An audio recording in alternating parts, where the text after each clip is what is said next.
नमस्कार दोस्तों, आप सभी का स्वागत है किड्स स्टोरी वर्ल्ड में। आज की हमारी कहानी का नाम है प्यासी हिरनी की कहानी। गर्मियों का मौसम था। जंगल की हरियाली धीरे धीरे सूख रही थी। सूरज आसमान के बीचों बीच जलता हुआ प्रतीत हो रहा था। जंगल के जानवर अपने अपने ठिकानों में छिपे हुए थे, लेकिन एक प्यासी हिरनी की बेचैनी उसे चैन से बैठने नहीं दे रही थी। हिरनी का गला सूख रहा था। वो सोच रही थी, अगर मुझे जल्द ही पानी नहीं मिला तो मैं और ज्यादा कमजोर हो जाऊंगी। उसने इधर उधर देखा और धीरे धीरे पानी की तलाश में निकल पड़ी। क्या आप अंदाजा लगा सकते हैं कि हिरनी को पानी मिलेगा या नहीं? हिरनी चलती रही। रास्ते में उसे सूखे पेड़, टूटी हुई टहनियां और बेजान घास दिखाई दी, लेकिन उसने हार नहीं मानी। चलते चलते उसने एक छोटी सी आवाज सुनी, छप छप।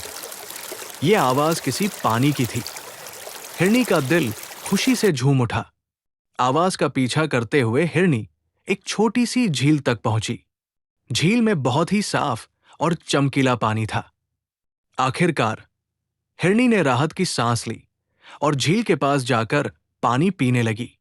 लेकिन तभी झील के पानी में उसने अपनी परछाई देखी। वो थोड़ी देर के लिए रुक गई।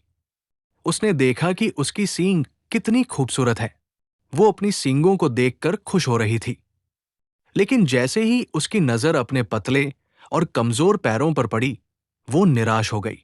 हिरनी सोचने लगी, मेरी सींग तो बहुत सुंदर है, लेकिन ये तो बहुत भद्दे लगते हैं। काश मेरे पैर भी मेरी सींगों जैसे सुंदर होते।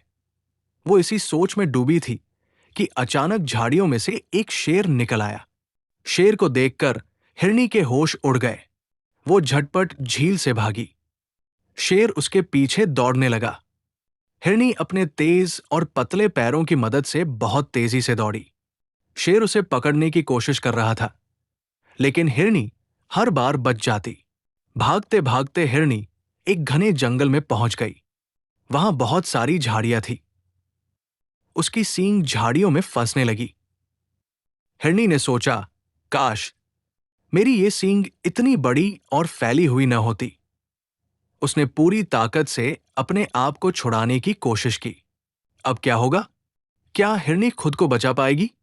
आखिरकार हिरनी ने अपनी ताकत और होशियारी से खुद को झाड़ियों से छुड़ाया और फिर से दौड़ पड़ी। शेर थक चुका था और उसने हिरनी का पीछा करना छोड़ दिया। हिरनी ने एक सुरक्षित जगह पर जाकर राहत की सांस ली।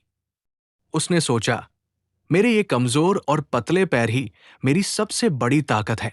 अगर ये न होते तो मैं शेर से नहीं बच पाती, और ये सुंदर सींग जिन पर मुझे इतना गर्व था, वही मेरे लिए मुसीबत बन गई थी।